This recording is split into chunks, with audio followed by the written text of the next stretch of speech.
الله أكبر الله أكبر الله أكبر لا إله إلا الله الله أكبر الله أكبر ولله الحمد الله أكبر الله أكبر الله أكبر لا إله إلا الله الله أكبر الله أكبر ولله الحمد.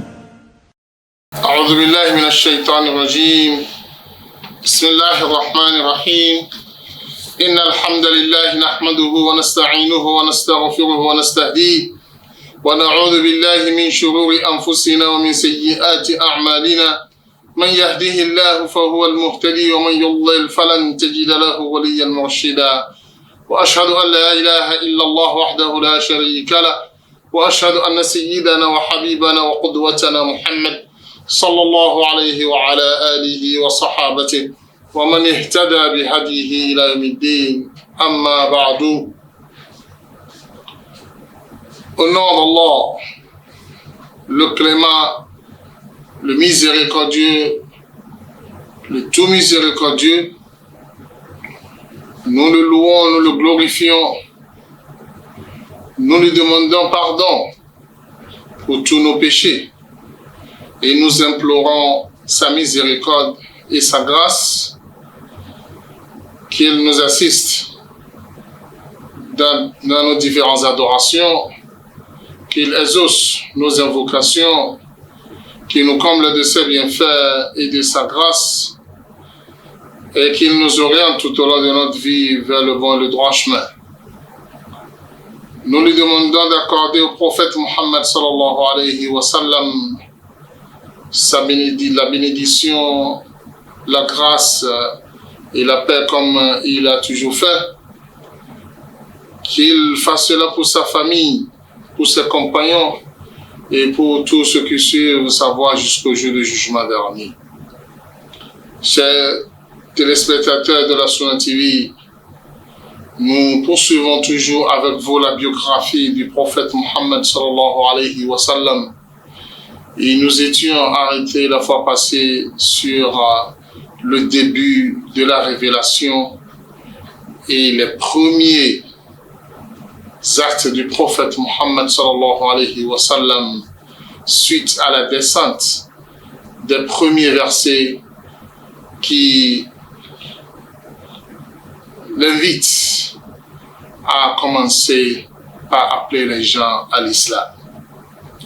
Le prophète Muhammad sallallahu alayhi wa sallam, après avoir reçu les versets Ya ayyuhal mudaththir qum fa'anzir,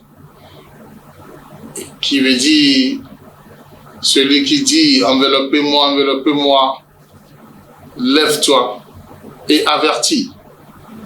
Et le second lot de versets où Allah nous dit Ya ayyuhal muzammil qumil layla illa qalila. Après ces versets, le prophète Muhammad sallallahu alayhi wa sallam a informé Abu Bakr, qui est son ami intime, de la révélation qu'il a reçue. Abu Bakr a automatiquement embrassé l'islam et a appelé aussi tous ses amis proches à aussi embrasser l'islam, tels que Uthman bin Affan, Talha bin Ubaydullah, Sa'd bin Abi Waqqas. Et ceux-là, dès les premiers jours, ont embrassé l'islam. Et ce sont ceux-là que nous appelons As-Sabiqoun al-Awwaloun, les tout premiers musulmans. Le prophète Muhammad sallallahu alayhi wa sallam a bel et bien commencé par appeler les gens à l'islam. Et les versets descendaient les uns après les autres. Et lorsqu'Allah subhanahu wa ta'ala a révélé au prophète Muhammad sallallahu alayhi wa sallam dans la sourate Al-Shu'ara وَأَنذِرْ عَشِيرَتَكَ الْأَقْرَبِينَ, où Allah subhanahu wa ta'ala invite le prophète Muhammad sallallahu alayhi wa sallam à avertir sa famille la plus proche, à les amener à l'islam, à les appeler à l'islam, à les expliquer ce qui veut dire, qu'est-ce que l'islam a apporté comme enseignement. Ceci, à travers cette sourate qui est nommée la sourate Al-Shu'ara, dans laquelle Allah subhanahu wa ta'ala nous a parlé de Moussa et de la vie de Moussa du début jusqu'à la fin et tout ce qu'il a connu et son immigration de l'Égypte vers Madian et son retour de Madian en Égypte, et aussi la vie des autres messagers et prophètes d'Allah subhanahu wa ta'ala, en confirmant à la fin que la victoire, la réussite est restée toujours à la vérité et aux différents messagers et prophètes d'Allah subhanahu wa ta'ala. C'est dans ce contexte qu'Allah subhanahu wa ta'ala a fait descendre au prophète Muhammad sallallahu alayhi wa sallam وَأَنذِرْ عَشِيرَتَكَ الْأَقْرَبِينَ. Avertis ta famille et les proches de tes proches. C'est dans ce sens que le prophète Muhammad sallallahu alayhi wa sallam a invité les membres de sa famille la plus proche, qui est Banu Hashim. Il les a invités et ils avaient répondu à son appel. Et ils étaient au nombre de 45 lorsqu'il les a appelés. Avant même que le prophète ne parle, son oncle, Abu Lahab, son oncle direct, a dit: tais-toi, avant que tu ne parles, laisse-moi parler d'abord. Ce dernier a empêché le prophète de s'exprimer ce jour pour lui dire: je suis le grand frère à ton père. Et ce n'est pas nous qui représentons les Arabes.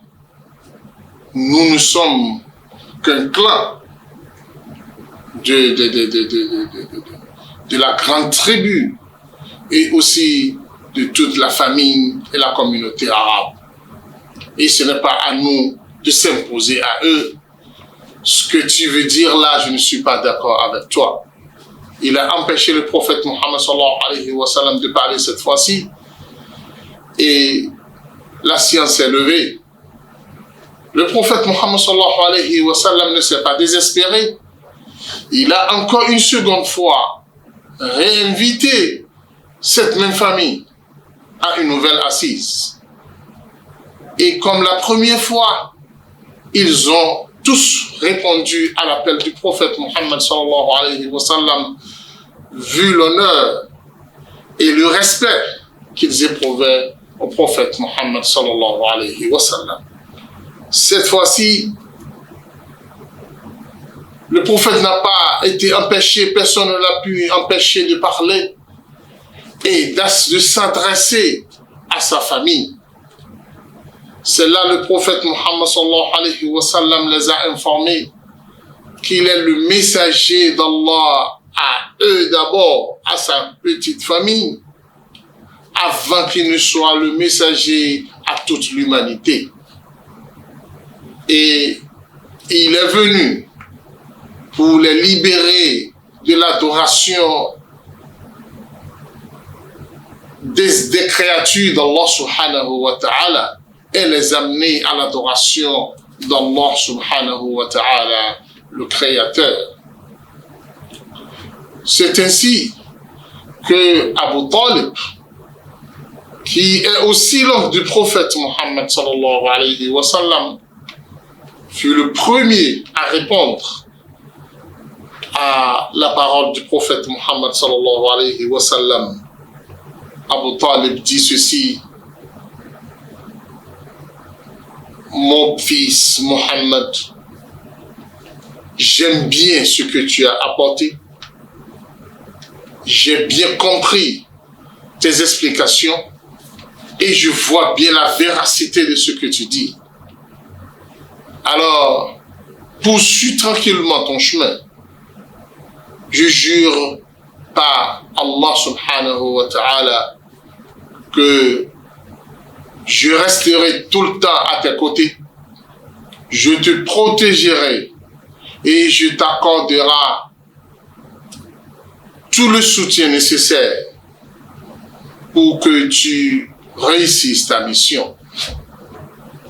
Abu Lahab, qui n'est pas de cet avis, mais comme le chef de famille a déjà parlé, Abu Lahab ne pouvait rien.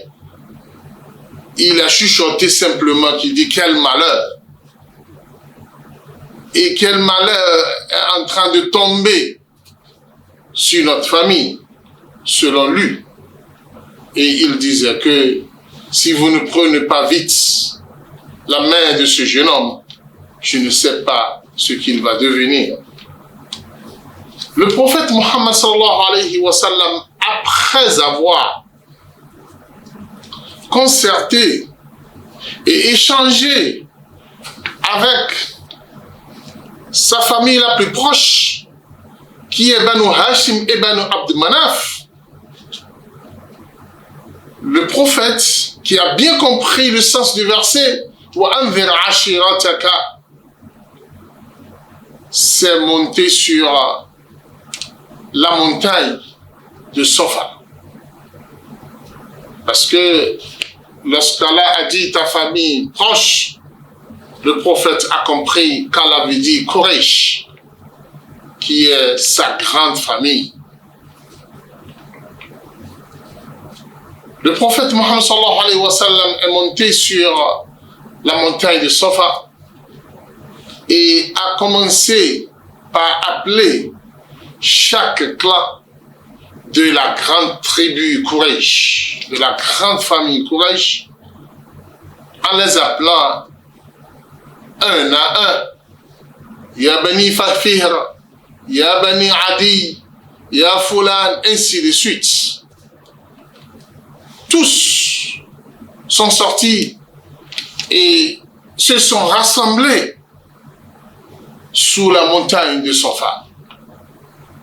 Celui qui ne pouvait pas venir par empêchement a envoyé ses représentants. Qui nous invite? C'est Mohammed qui nous invite. C'est l'honnête et le véridique. Ah, nous devons tous répondre à son appel. Il mérite notre assistance. Tous sont sortis voulant écouter la parole du prophète Muhammad sallallahu alayhi wa sallam. C'est à cet instant que le prophète Muhammad sallallahu alayhi wa sallam leur posait cette question. Mes parents, mes frères et sœurs,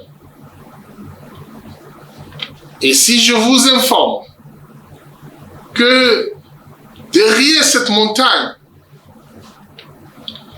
il y a des soldats, il y a une armée géante qui veut vous envahir, est-ce que vous allez me croire? Tout le monde a répondu, oui, nous allons te croire, puisque nous n'avons jamais constaté un mensonge de toi depuis qu'on t'a connu. Tout ce qui sort de ta bouche, c'est la vérité. Regardez déjà, le prophète Mohammed sallallahu alayhi wa sallam a créé une confiance solide sa famille et lui. Ce qui fait que tout le monde faisait confiance en lui. Là, la réponse était unanime. Personne ne doute de toi. Et tout ce que tu dis, on sait que c'est vrai. Le prophète Muhammad sallallahu alayhi wa sallam, dans sa belle méthodologie de dialogue, les a alors dit, si vous me considérez comme un homme de confiance et que je ne peux jamais vous trahir, je vous informe que je suis envoyé vers vous pour pouvoir vous avertir d'un châtiment douloureux de la part d'Allah subhanahu wa ta'ala si vous ne l'adorez pas. Et je vous informe que je suis pour vous un homme qui a vu réellement les ennemis qui veulent attaquer sa famille et qu'il s'est posé barrière pour pouvoir empêcher l'ennemi de pouvoir attaquer sa famille.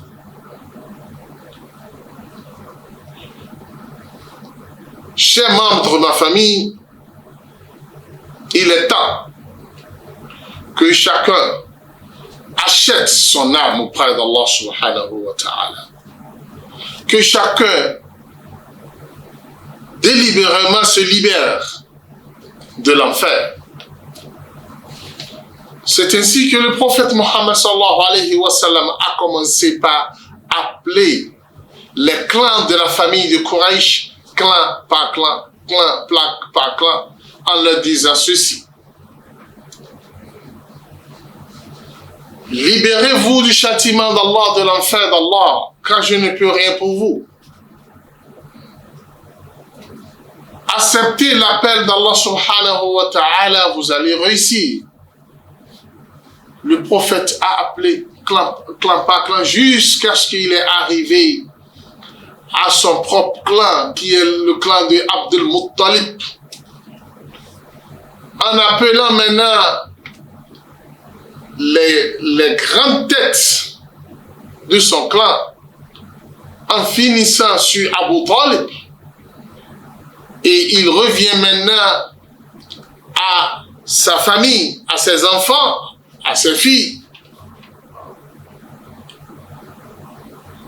Il termine par Fatima, qui est sa propre fille, en disant à Fatima, Fatima, je suis ton père. Demande-moi tout ce que tu veux de mon argent. Je vais te l'offrir.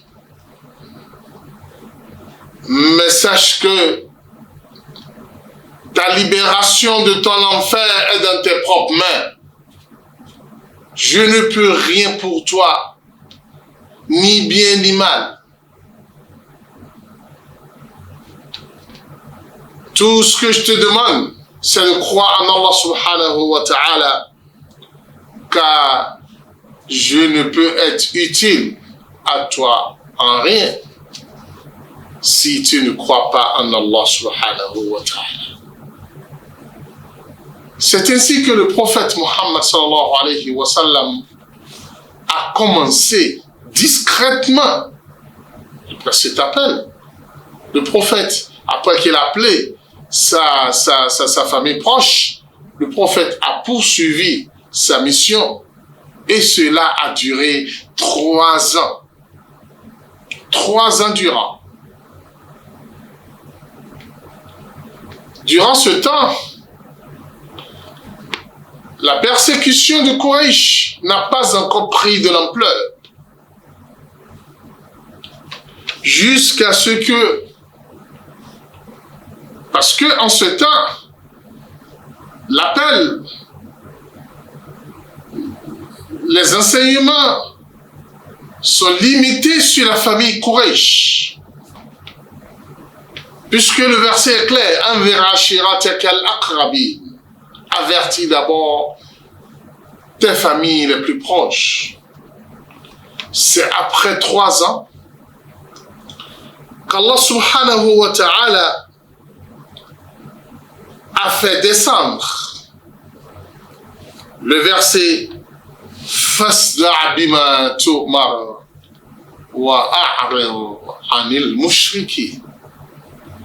Allah subhanahu wa ta'ala, cette fois-ci, invite le prophète Muhammad sallallahu alayhi wa sallam à procéder à un appel public à l'islam et non un appel discret ou bien un appel limité à sa famille. Allah lui dit, Fasda', cette fois-ci, brusque, tape fort avec ce qu'on t'a donné comme mission. C'est-à-dire, donne les mots de tête aux gens par rapport à ce qu'on t'a donné, à ce qu'on t'a recommandé. Et cette fois-ci, tourne dos aux mécréants. Ne te procure plus d'eux, car ta mission n'est pas limitée à eux. C'est ainsi que le prophète Muhammad sallallahu alayhi wa sallam a commencé maintenant par propager publiquement l'islam et a invité tout le monde maintenant à la religion d'Allah. Et lorsque le prophète Muhammad sallallahu alayhi wa sallam a commencé l'appel public, il a subi d'énormes persécutions. Il a rencontré d'énormes difficultés. Le prophète a souffert.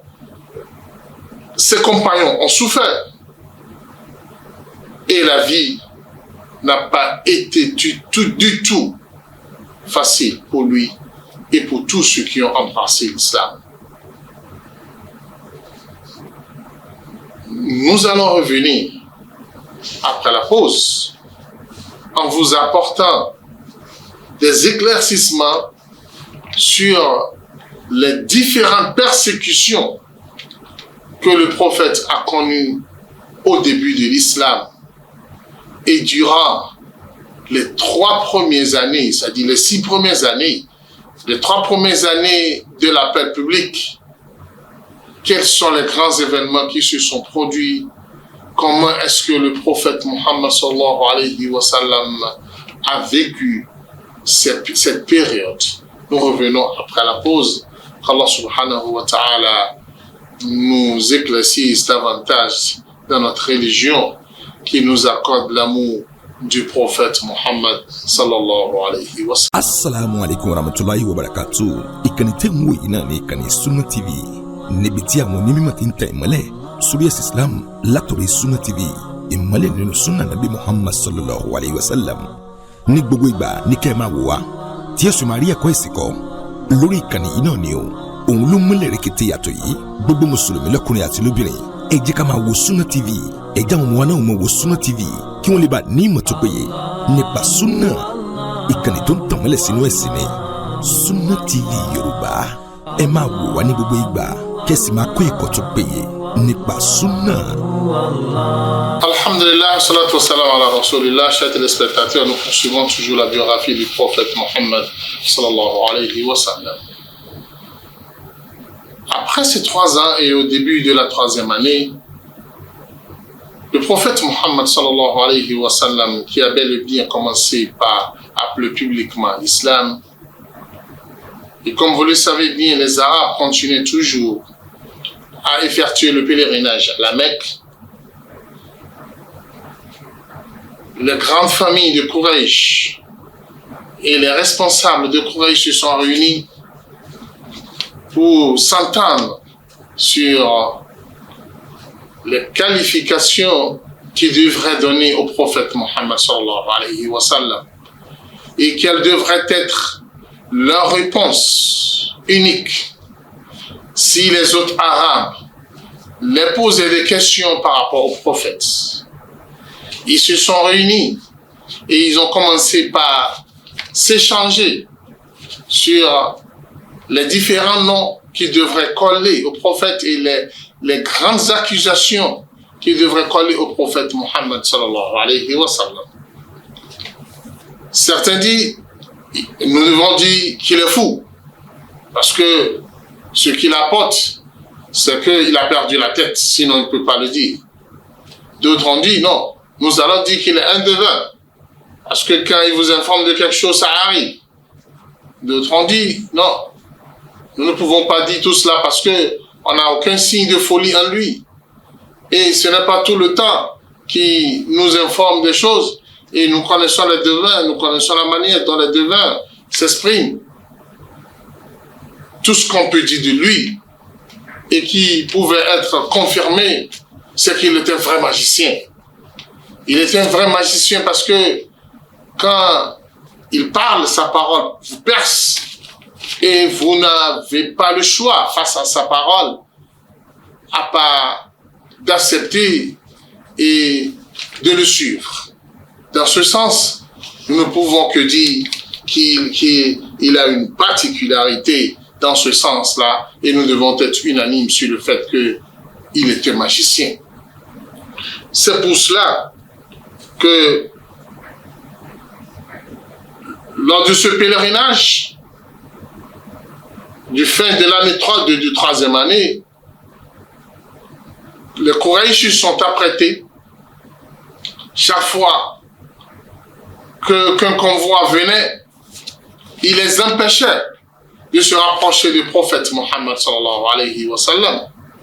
Et il y avait Abu Lahab qui s'est mis derrière le prophète, quel que soit l'endroit où il va, en disant ne parlez pas avec lui, que personne ne parle avec lui, car c'est un menteur, car c'est un magicien. Et le Coran nous a bien arrêté que tout ce qu'ils avaient dit, fou, magicien, menteur, ils ont tout collé au prophète Muhammad sallallahu alayhi wa sallam.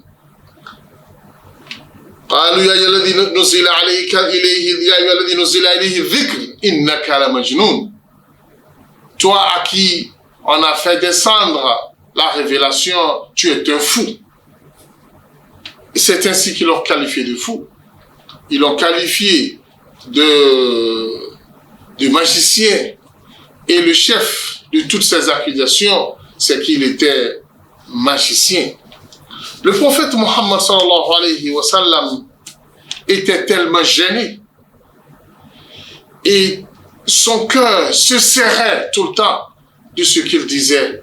Allah nous dit وَلَقَدْ نَعْلَمُ أَنَّكَ يَدِيكُ صَدْرُكَ بِمَا يَقُولُونَ فَسَبِّحْ بِحَمْدِ رَبِّكَ وَكُنْ مِنَ السَّاجِدِينَ. Allah dit, nous savons très bien que ton cœur se resserre de ce que ces gens-là disent de toi.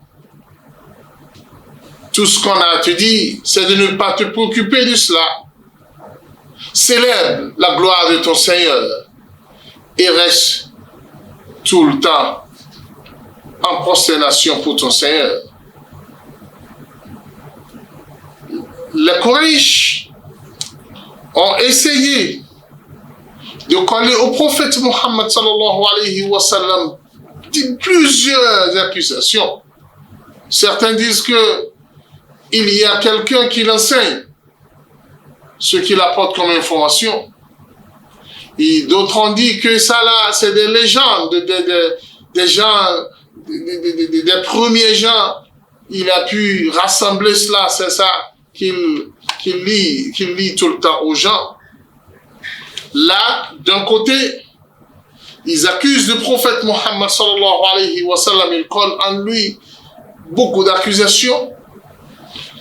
Sur un autre front, ils ont décidé de ne permettre à personne d'écouter le prophète Muhammad sallallahu alayhi wa sallam. Et lorsque le prophète rentre dans la mosquée, il prie, il veut lire le Coran. قالوا لا تسمعوا لهذا القرآن والغوا فيه لعلكم تغلبون. N'écoutez jamais ce Coran. Plutôt, essayez de faire des palabres et parler à haute voix lorsque le Coran est en train d'être lu, peut-être vous allez le vaincre. Alors, la deuxième stratégie, c'est d'éloigner tout le monde du prophète et de faire en sorte que personne ne l'écoute. Et pour réussir cela, ils avaient incité un certain Nadr ibn al-Harith qui avait la connaissance de l'histoire et des événements du passé. Ce dernier, Nadr ibn al-Harith, se mettait derrière le prophète Mohammed sallallahu alayhi wa sallam partout où il va. Quand le prophète commençait quelque chose, il se met derrière lui à narrer ses contes, à citer aux gens des différents événements du passé pour que les gens n'écoutent rien de ce que le prophète Mohammed sallallahu alayhi wa sallam. Au début de l'année, de la 4e année de l'Hégire, Quraysh a durci maintenant le ton. Parce que malgré tous ces efforts, les gens, petitement, ont commencé par entrer dans l'islam. Et lorsque Quraysh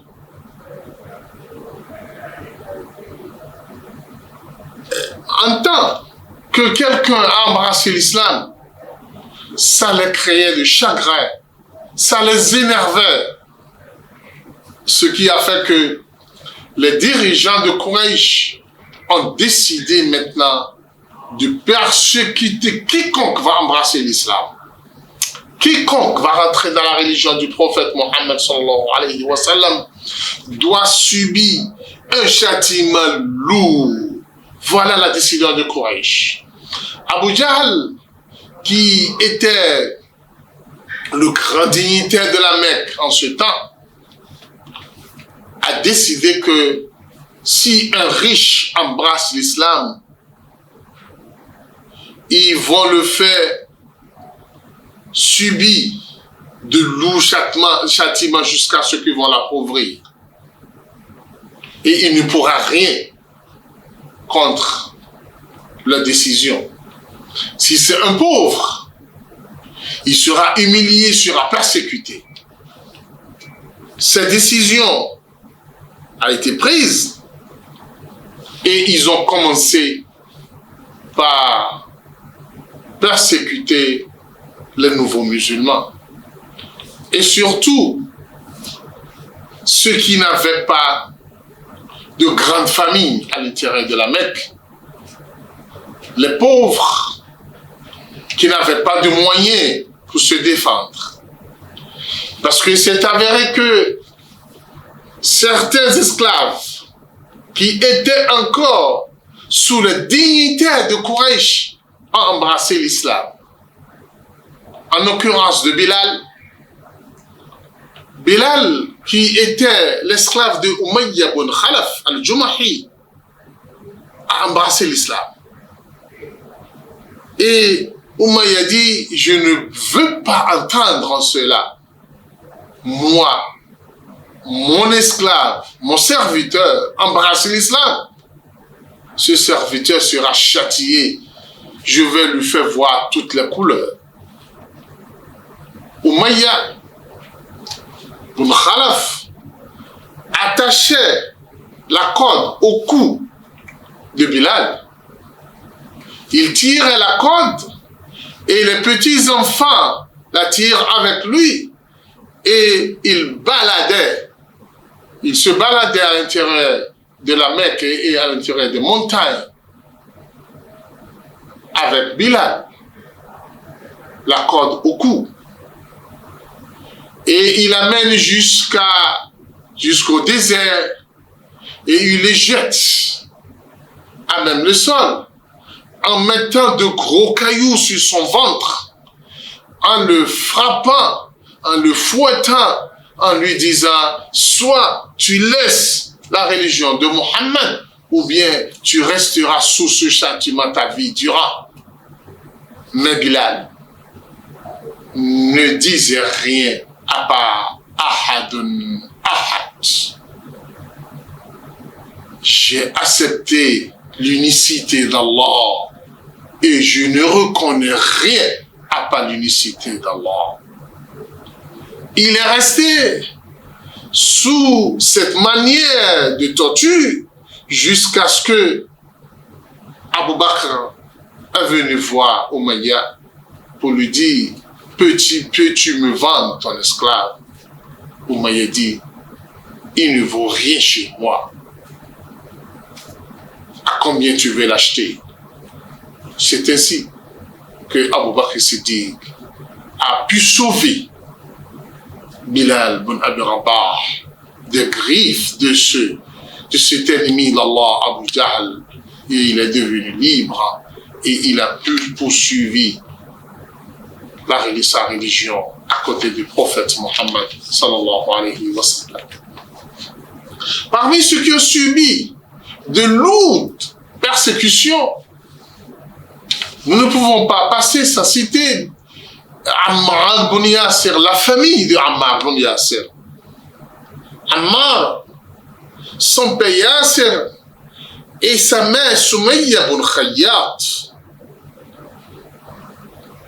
qui sont tombés sous le châtiment, sous le coup de Abu Jahl, qui déversait sur eux leur colère.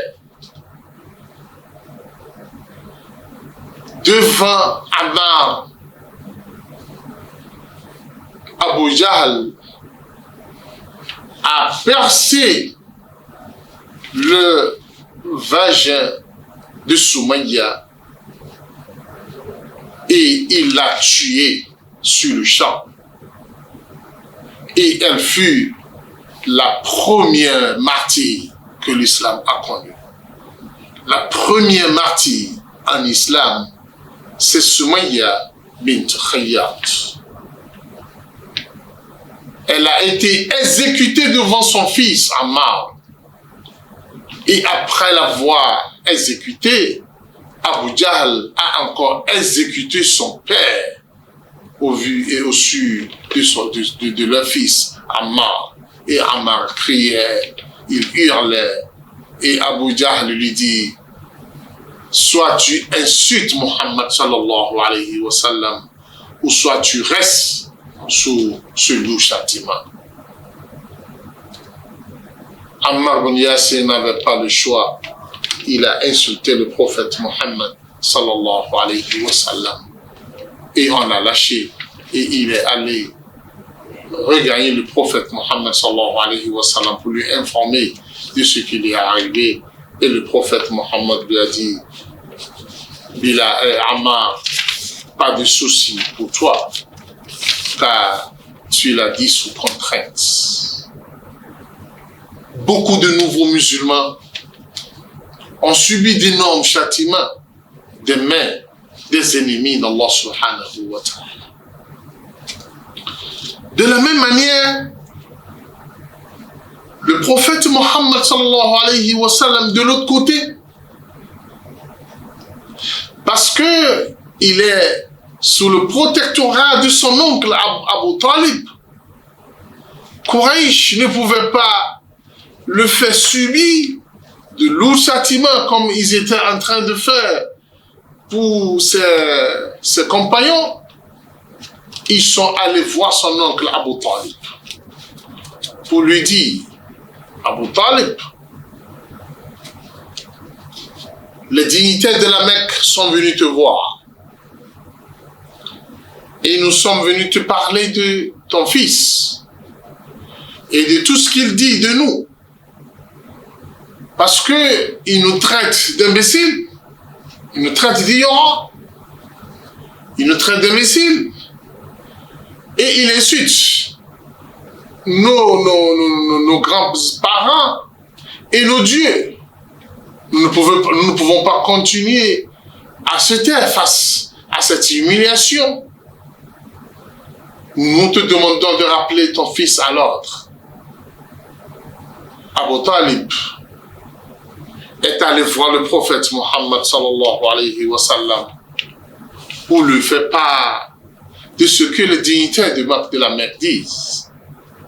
Le prophète Mohammed sallallahu alayhi wa sallam était dépassé de ses propos, pensant que Abu Talib l'a lâché.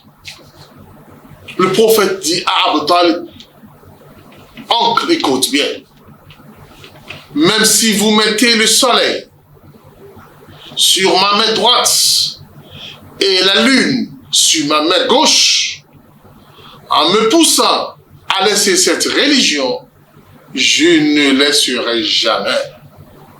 Et le prophète Mohammed sallallahu alayhi wa sallam s'est fondu en larmes, pensant que Abu Talib l'a lâché.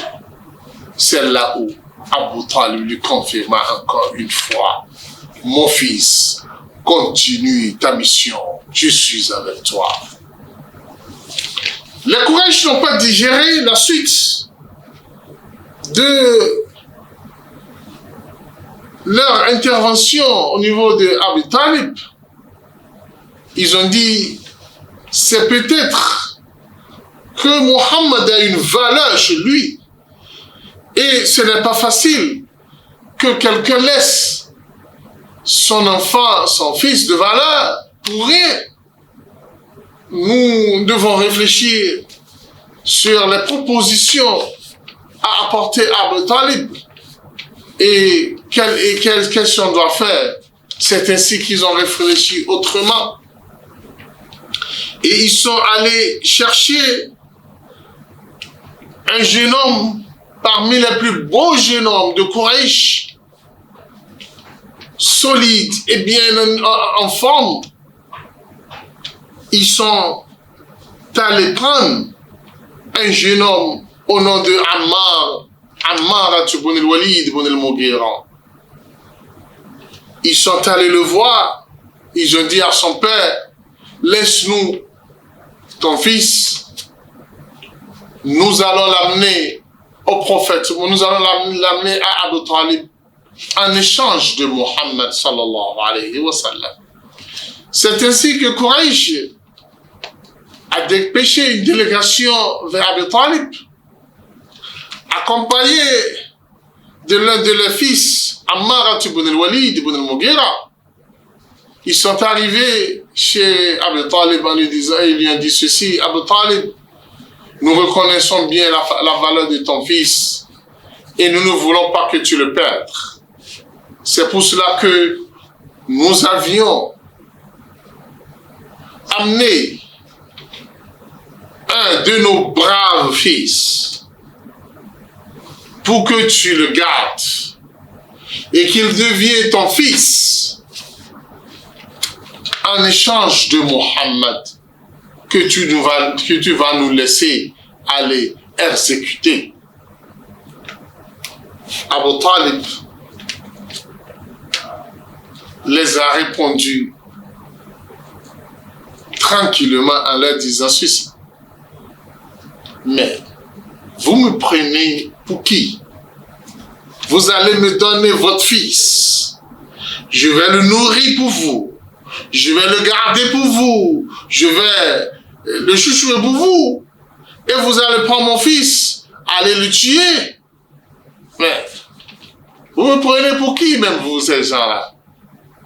C'est là ils ont compris que Abu Talib a compris le complot et que ça là ne va pas marcher.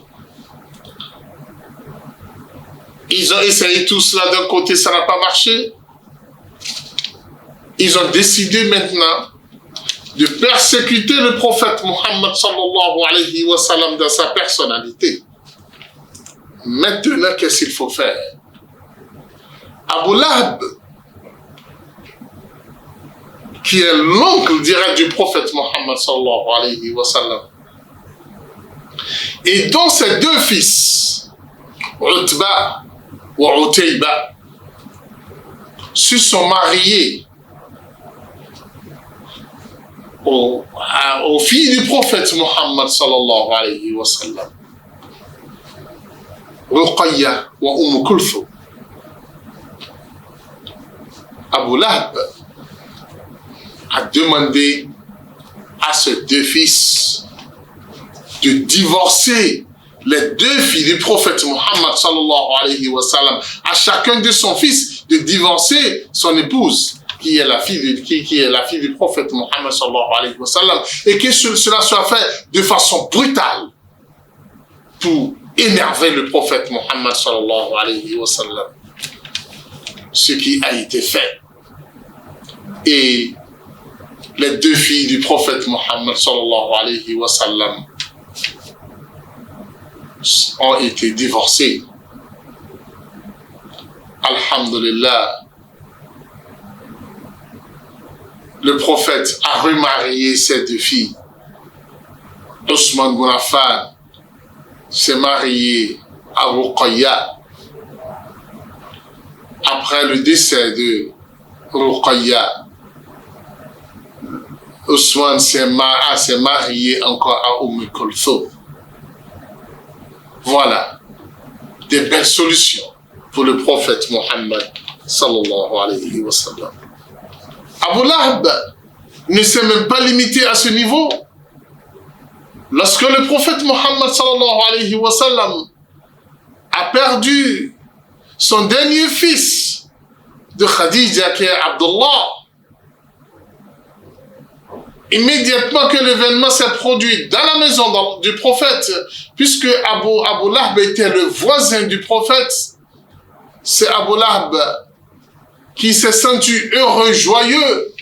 Il est sorti de sa maison en courant pour aller informer Quraysh en leur disant que Muhammad a perdu déjà son fils, et celui-là, je ne pense pas qu'il puisse avoir un fils qui va l'hériter.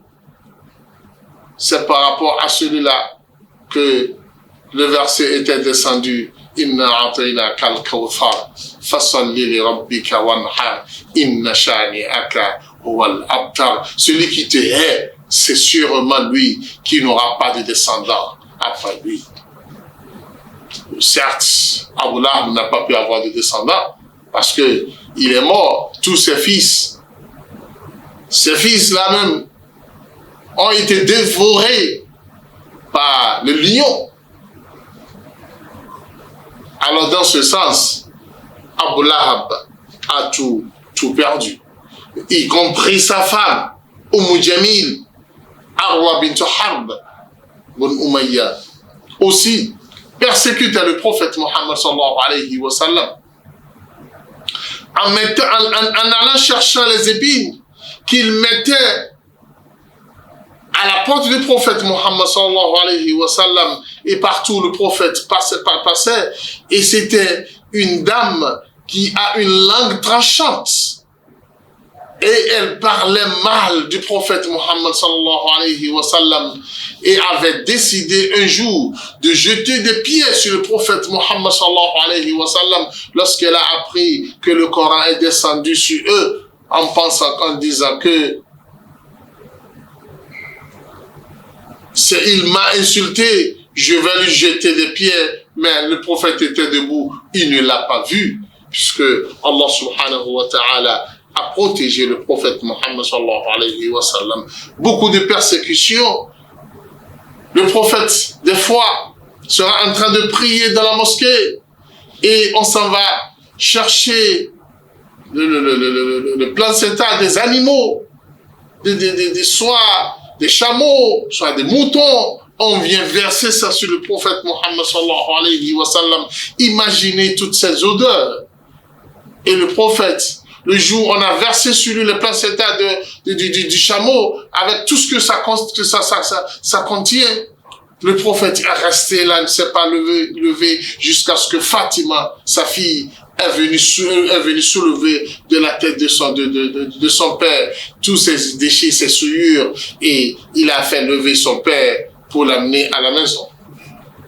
Voilà quelques persécutions que le prophète Muhammad sallallahu alayhi wa sallam a connues pendant ces 3 ans de l'appel public à l'islam. Tout en ce temps-là, le prophète avait choisi un lieu de rassemblement pour ses compagnons, c'est celui-là que nous appelons Dar al-Arqam bin al-Arqam. Et c'est en ce moment-là que le prophète Muhammad sallallahu alayhi wa sallam a invité ses compagnons à s'immigrer vers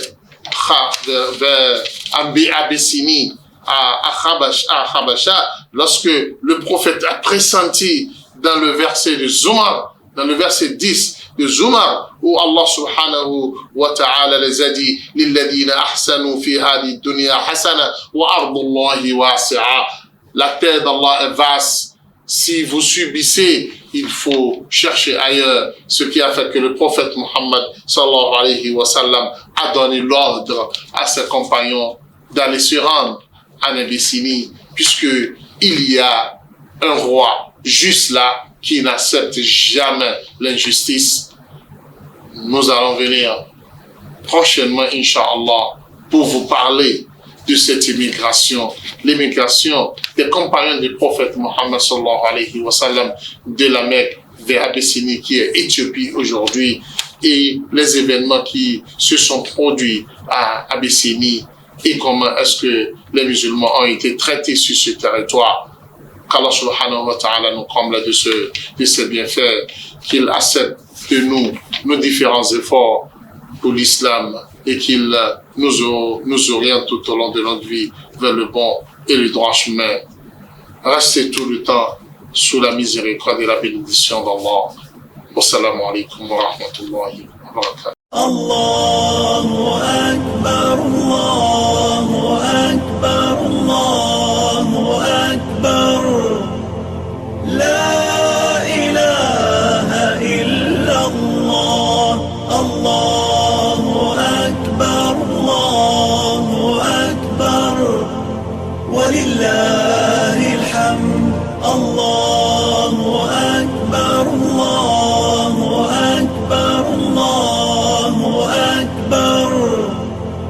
La ilaha illa Allah, Allahu Akbar, Allahu Akbar. Walillahi alhamd.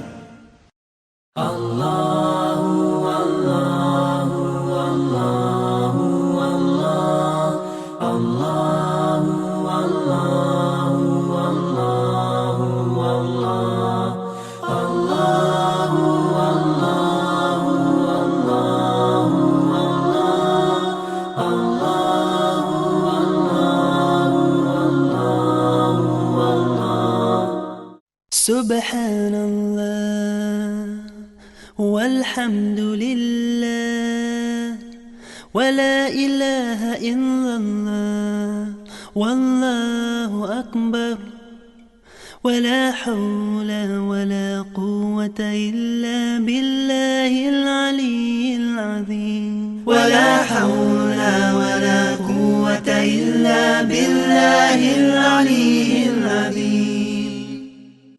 Subhanallah, walhamdulillah, wa la ilaha illallah, wallahu akbar, wa la hawla wa la quwwata illa billahil aliyyil azim. Allahu, Allahu, Allahu, Allah.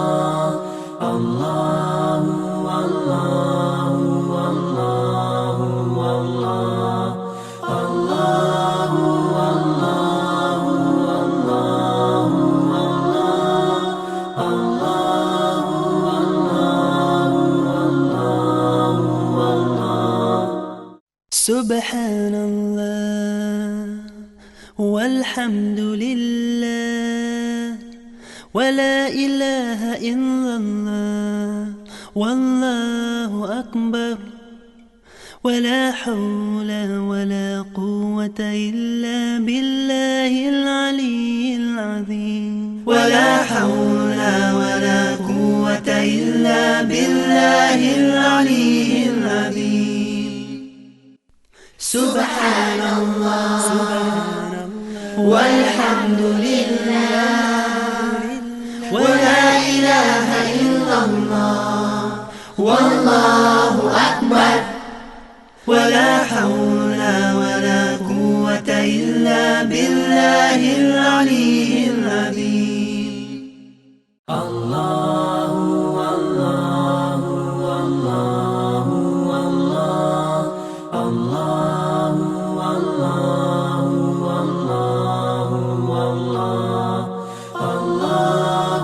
الله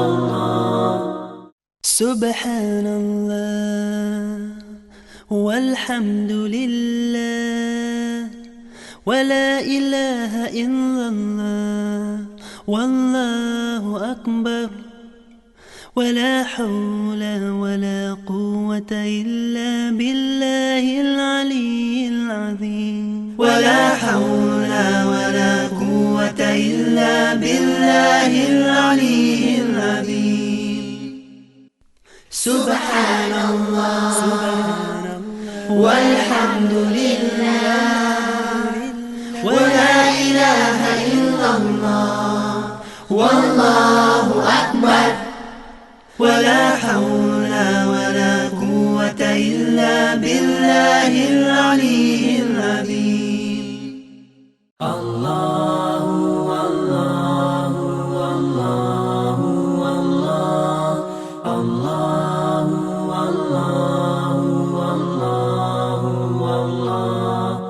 الله الله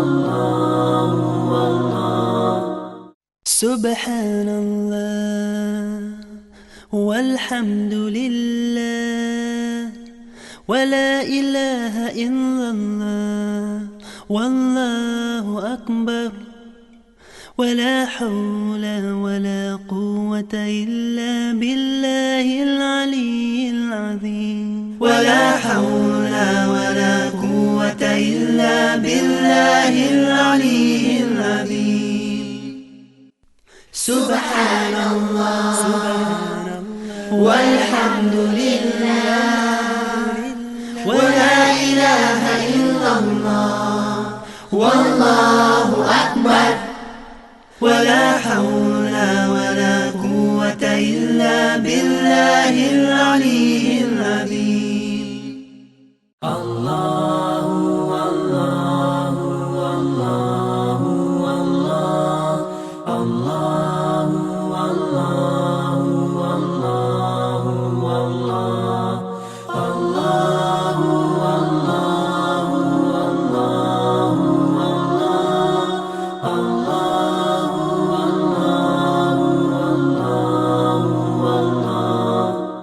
سبحان الله والحمد لله ولا إله إلا الله والله أكبر ولا حول ولا قوة إلا بالله العلي العظيم ولا حول ولا قوة إلا بالله العلي العظيم سبحان الله والحمد لله ولا إله إلا الله والله أكبر ولا حول ولا قوة إلا بالله العلي العظيم الله الله الله الله الله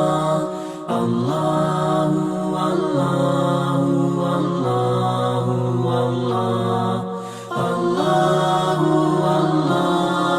الله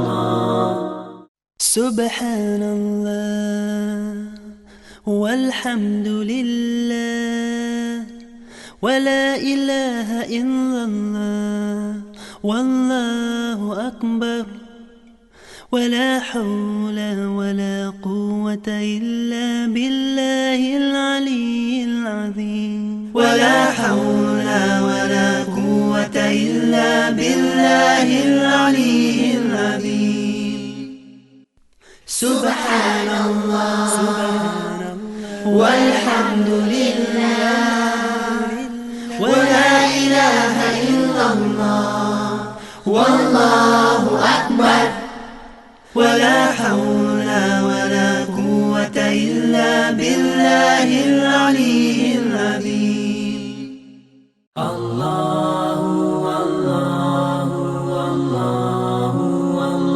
الله الله